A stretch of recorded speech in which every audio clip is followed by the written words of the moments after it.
नमस्कार दोस्तों, all exam point के चैनल में आपका स्वागत है। और आज हम इस वीडियो में साइकोलॉजी के अति महत्वपूर्ण क्वेश्चन देखने वाले हैं जो पिछली परीक्षाओं में पूछे गए थे। और ये सभी क्वेश्चन धीर सिंह दवाई सर की बुक से लिए गए हैं और हम इसी बुक की सभी क्वेश्चंस की सीरीज लाने वाले हैं, जिसमें हम एक एक चैप्टर करके सभी चैप्टर्स की क्वेश्चन सीरीज निकालेंगे। ये आज पहला चैप्टर है जिसका नाम मनोविज्ञान है। आज इसके क्वेश्चन देखेंगे। इसके बाद अगले चैप्टर में बाल विकास, फिर अधिगम, इसी प्रकार सभी चैप्टर को कंप्लीट करेंगे।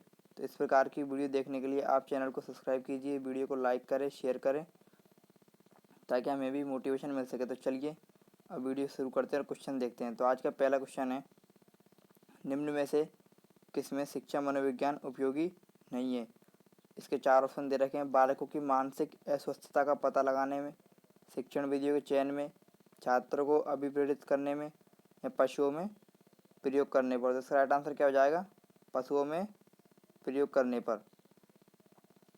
सेकंड क्वेश्चन इज, निम्न में से कौन सा क्षेत्र मनोविज्ञान के अंतर्गत नहीं आता है। तो ऑप्शन है औद्योगिक मनोविज्ञान, राजनीतिक मनोविज्ञान, विकृत मनोविज्ञान, या असामान्य मनोविज्ञान।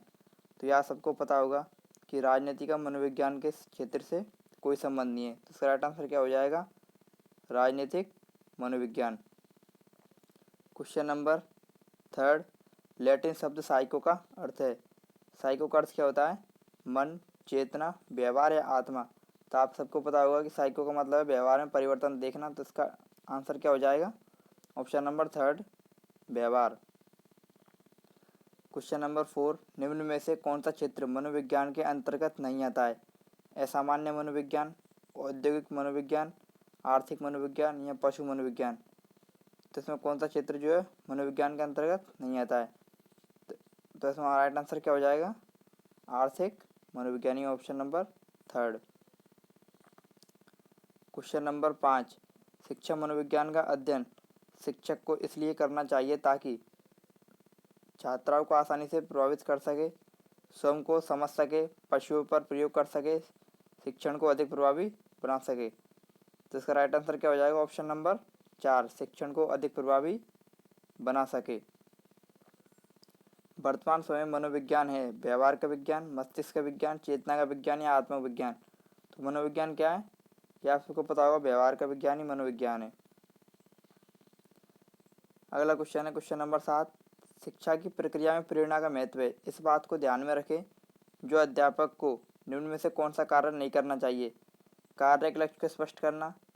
सेकंड, शिक्षार्थी को सामाजिक कार्य में भाग लेने का अवसर प्रदान करना। थर्ड, इनामों का प्रलोभन देकर बालकों में प्रतिद्वंद्विता पैदा करना। ऑप्शन फोर, बालकों को अपने कार्यों में सफलता के अवसर प्रदान करना। तो इसमें जो सबसे नेगेटिव आंसर है वो कौन सा लग रहा है? ऑप्शन नंबर थर्ड, यानी कि इनामों का प्रलोभन देकर छात्रों में प्रतिद्वंद्विता पैदा करना। तो ये आंसर क्या हो जाएगा? राइट हो जाएगा, option number third. Question number 8 की तरफ आगे बढ़ते हैं। निम्न में से कौन सा कथन शिक्षा मनोविज्ञान के अर्थ को सबसे अधिक ढंग से प्रकट करता है। ऑप्शन नंबर 1, यह व्यक्ति के मन के अध्ययन का विज्ञान है। ऑप्शन नंबर 2, यह व्यक्ति के अनुभवों का विज्ञान है। इसका संबंध केवल व्यक्ति की सामाजिक प्रक्रियाओं से है। यह शिक्षा को मनोविज्ञान आधार प्रदान करता है। तो इसका राइट आंसर क्या हो जाएगा? ऑप्शन नंबर 4, यह शिक्षा को मनोविज्ञान आधार प्रदान करता है। क्वेश्चन नंबर 9 की तरफ बढ़ते हैं। क्वेश्चन नंबर 9 है, निम्नलिखित में से कौन सी मूल प्रवृत्ति बच्चों को सीखने के लिए अभिप्रेरित करने हेतु काम में ली जा सकती है। आत्मरक्षा, जिज्ञासा, उत्प्रेरणा, या पलायन। तो इसमें मूल प्रवृत्ति कौन सी आ जाएगी? जिज्ञासा, यानी ऑप्शन नंबर सेकंड। वर्तमान में शिक्षा मनोविज्ञान का अध्ययन विषय है। तो ये भी आप सबको पता ही होगा, मानव व्यवहार। एक शिक्षक को अपने छात्र की प्रशंसा जिस आधार पर करनी चाहिए वह है जो उसकी प्रशंसा करता है, जो उससे प्रश्न पूछता है, जो शांतिपूर्वक सुनता है, जो सदा आज्ञा का पालन करता है। तो इसका राइट आंसर क्या हो जाएगा? जो उससे प्रश्न पूछता है, यानी कि option number second. Question number 12, किस शिक्षाविद ने पाठ योजना के पद सुझाए। ये भी आप सबको पता होगा, पाठ योजना के पद किसने बताए थे? J.F. हर्बर्ट ने। तो ऑप्शन नंबर 1 राइट आंसर हो जाएगा। क्वेश्चन नंबर 13, बाल विकास के दृष्टि से निम्न में से कौन कौन से कारक महत्वपूर्ण हैं। तो आपने बाल विकास में पढ़ा होगा कि वंशानुक्रम में वातावरण एक दूसरे के गुणनफल होते हैं। और ये डेफिनेशन किसने दी थी, आप कमेंट में बता सकते हैं।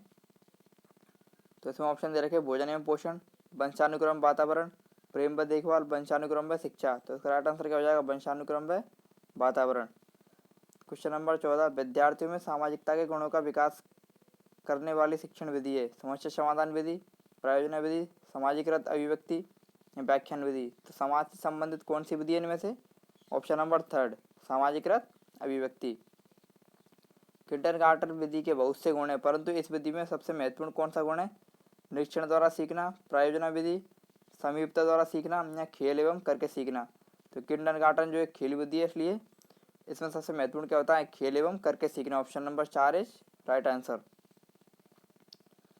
शिक्षा मनोविज्ञान अध्यापक की मदद करता है जब वह अध्यापक को बच्चों के प्रति लापरवाह बना देता है, वह अध्यापक को दर्शन शास्त्र और सामाजिक विज्ञान के प्रति उपेक्षित बना देता है, वह आवश्यक पर्यावरण को दूर रखता है, वह अध्यापक को अधिगम के नियमों प्रक्रियाओं के प्रति एक वैज्ञानिक दृष्टिकोण प्रदान करता है। तो इसका राइट आंसर क्या हो जाएगा, ऑप्शन नंबर 4 कि वह अध्यापक को अधिगम के नियमों एवं प्रक्रियाओं के प्रति एक वैज्ञानिक दृष्टिकोण प्रदान करता है।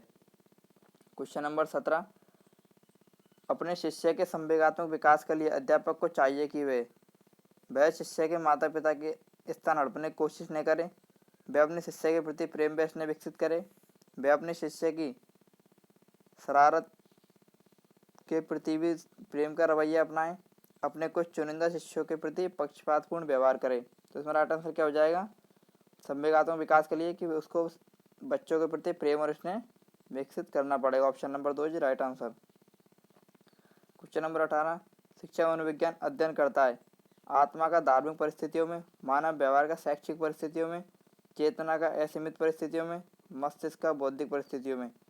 इसका राइट आंसर क्या हो जाएगा, मानव व्यवहार का शैक्षिक परिस्थितियों में। क्वेश्चन नंबर 19, निम्न में से कौन सा कथन सही नहीं है। ऑप्शन नंबर 1, शिक्षा मनोविज्ञान हम को शिक्षा के उद्देश्य प्राप्त करने के तरीकों के बारे में नहीं बताता है। तो पहला ऑप्शन ही गलत लग रहा है, क्योंकि यह हमें शिक्षा के उद्देश्य को प्राप्त करने के उद्देश्य के बारे में बताता है। तो इसका राइट आंसर क्या हो जाएगा, ऑप्शन नंबर 1। क्वेश्चन नंबर 20, एक अध्यापक शिक्षा मनोविज्ञान के अध्ययन के बिना अपना कार्य पूरा कर सकता है क्योंकि शिक्षा मनोविज्ञान व्यक्ति को निम्नताओं तथा शिक्षा की समस्याओं के हलों से गहन रूप से संबंधित है। शिक्षा मनोविज्ञान अधिगम करता है कि व्यक्तिगत तथा सामाजिक समायोजन की अपेक्षा करता है। शिक्षा मनोविज्ञान विद्यार्थियों की केवल कतिपय तथ्यों तथा सूचनाओं को रटकर याद करने लेने में मदद करता है। शिक्षा मनोविज्ञान अधिगम के सिद्धांत एवं नियमों का निर्धारण नहीं करता है। तो इसमें राइट आंसर क्या हो जाएगा, ऑप्शन नंबर 1। शिक्षा मनोविज्ञान व्यक्ति को निम्नता और शिक्षा की समस्याओं को हलों से गहन रूप से संबंधित है। क्वेश्चन नंबर 21, निम्न में से कौन सा कथन सही नहीं है। शिक्षा मनोविज्ञान भौतिक शास्त्र या गणित की तरह एक शुद्ध विज्ञान है। शिक्षा मनोविज्ञान का क्षेत्र एक अध्यापक के लिए उसके अध्ययन की आवश्यकता को स्पष्ट करता है। शिक्षा मनोविज्ञान अपने अध्ययन की विधियों में एक विज्ञान है। शिक्षा मनोविज्ञान अधिगम के सिद्धांत और निगम स्थापित करता है। इसका राइट आंसर क्या हो जाएगा, ऑप्शन नंबर 1।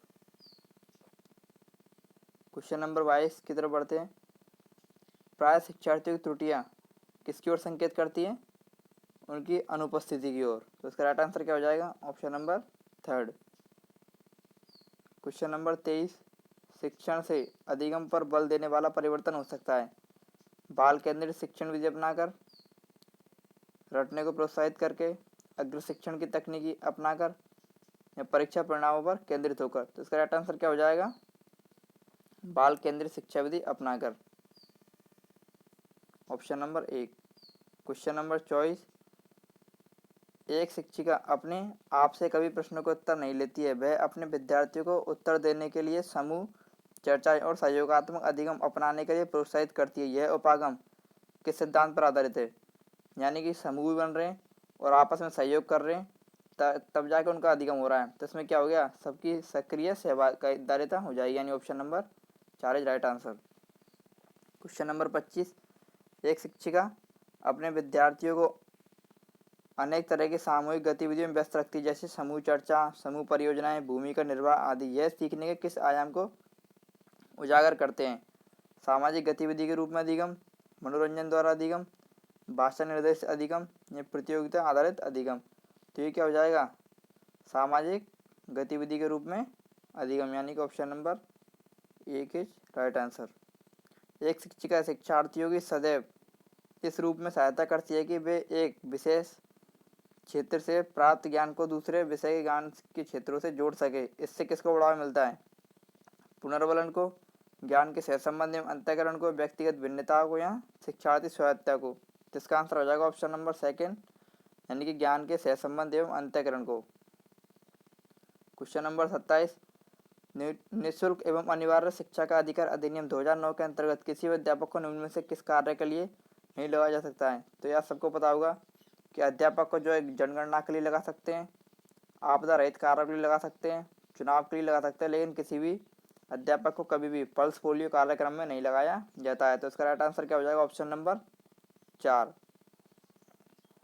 क्वेश्चन नंबर 28, बालकों का निःशुल्क एवं अनिवार्य शिक्षा का अधिकार अधिनियम 2009 निम्न में से किस पर ध्यान दिया गया है? अध्यापकों को प्रशिक्षण की सुविधा उपलब्ध करना, घुमंतु बालकों के प्रवेश को सुनिश्चित करना, शैक्षिक कैलेंडर को निर्धारित करना, 14 वर्ष बाद शिक्षा की व्यवस्था करना। तो इसका राइट आंसर क्या हो जाएगा? ऑप्शन नंबर 4, 14 वर्ष बाद शिक्षा की व्यवस्था करना। शिक्षा मनुष्य में अंतर्निहित क्षमता का परिपूर्णता से विकास करती है, यह कथन किसका है? तो यह कथन किसने दिया था? स्वामी विवेकानंद ने। तो option number 1 is right answer. Question number 30, परीक्षा के स्थान पर सतत एवं व्यापक मूल्यांकन गुणवत्ता मूलक शिक्षा के लिए अधिक उपयुक्त है, क्योंकि इससे संज्ञानात्मक क्षेत्र का मूल्यांकन किया जाता है, सह संज्ञानात्मक क्षेत्र का मूल्यांकन किया जाता है, मूल्यांकन सतत एवं व्यापक दोनों होता है, उपयुक्त सभी। तो इसका राइट आंसर क्या हो जाएगा? उपयुक्त सभी। क्वेश्चन नंबर 31, शिक्षा का अधिकार अधिनियम 2009 लागू नहीं होता है निःशक्त बच्चों पर, 6 से 14 वर्ष के बच्चों पर, 14 से 18 वर्ष के बच्चों पर, या बच्चों की नियमित उपस्थिति पर।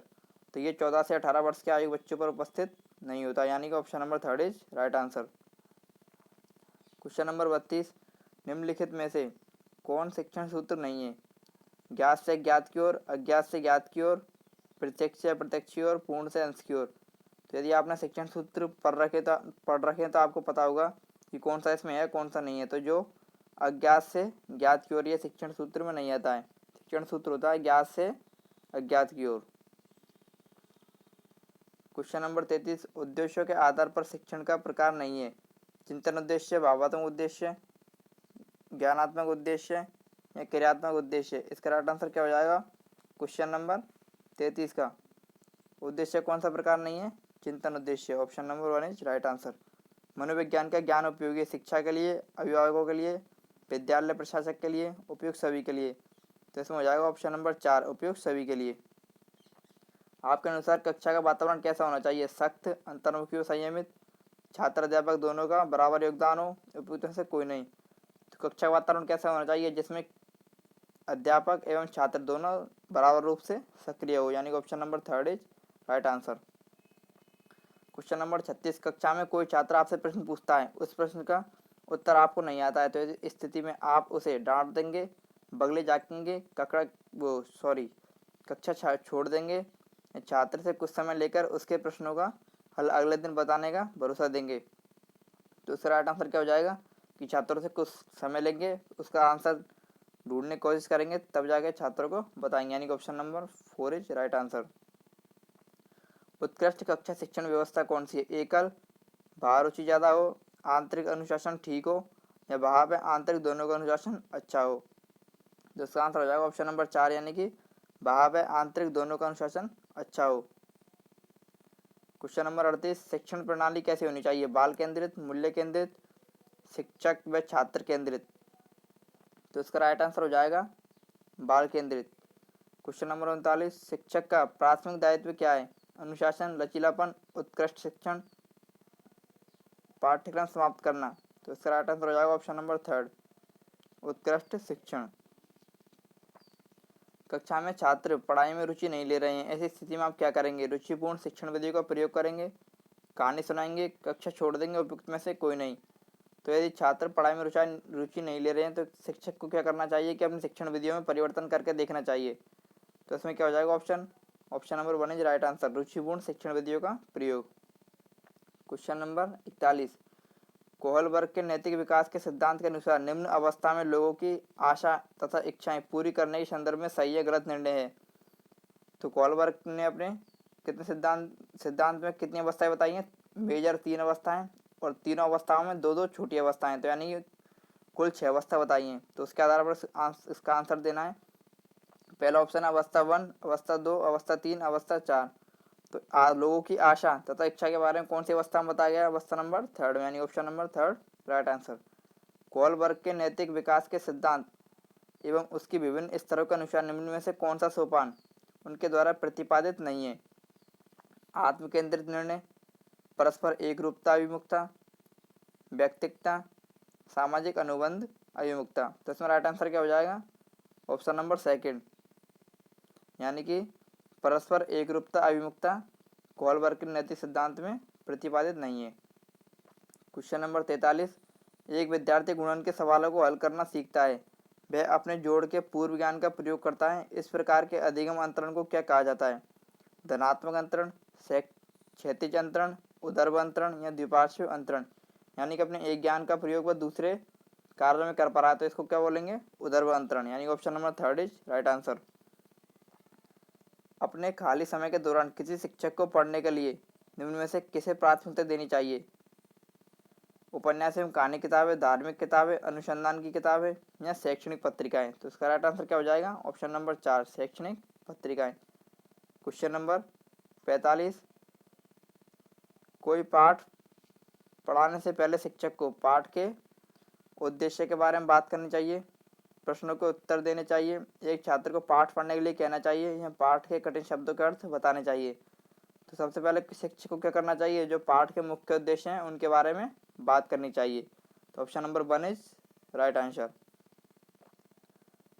क्वेश्चन नंबर 46, किसी शिक्षक को छात्रों की योग्यता आकलन कैसे करना चाहिए? उनके माता पिता से पूछकर, जांच करके, छात्रों से सवाल पूछकर, छात्रों के विभिन्न कार्यों के रिकॉर्ड का विश्लेषण करके। तो छात्रों की योग्यता का सही आकलन करने के लिए अध्यापक को क्या करना चाहिए कि छात्रों के जो कार्य किए हैं उनका विश्लेषण देखना चाहिए, यानी कि option number 4 is right answer. Question number 47, कोई शिक्षक छात्रों में किस प्रकार ईमानदारी और अन्य सद्गुण विकसित कर सकता है?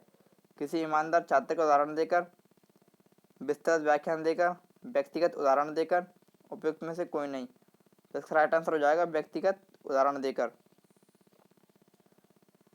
क्वेश्चन नंबर 48, छात्रों द्वारा किसी शिक्षक के किस गुण की सबसे ज़्यादा प्रशंसा की जाती है? समनिष्ठता, सख्त अनुशासन की भावना, निष्पक्ष रवैया या आत्मविश्वास।